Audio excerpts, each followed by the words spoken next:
你知道我手里这团黑乎乎的东西是什么吗？看起来像不像煤球？这可是可以吃的，又松又软，香甜可口。接下来就来看看我是怎么做的吧。大碗内打入5个鸡蛋，将鸡蛋的蛋清和蛋黄分离。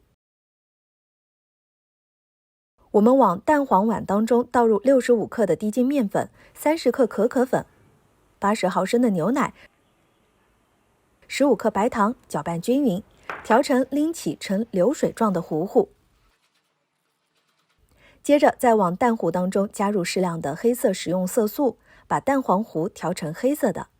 如果你没有黑色食用色素的话，也可以用食用竹炭粉来代替。最后倒入40毫升的玉米油，搅匀了。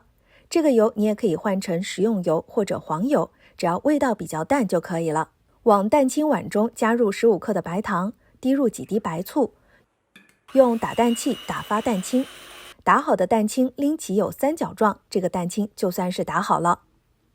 取1/3打好的蛋白霜放入到黑糊中，用切拌的方式拌匀。接着就将拌匀的蛋糊全部倒入剩下来的蛋白中，继续用切拌的方式拌匀。最后呢，把蛋糊倒入一个模具中，装7、8分满就可以了。随后拎起模具震一下，放入烤箱中，用140度上下火烤40到45分钟。烤好以后取出来脱模，撕掉表面的薄膜。接着用粗一点的吸管在蛋糕上捅出一个一个的小洞，就像煤球一样。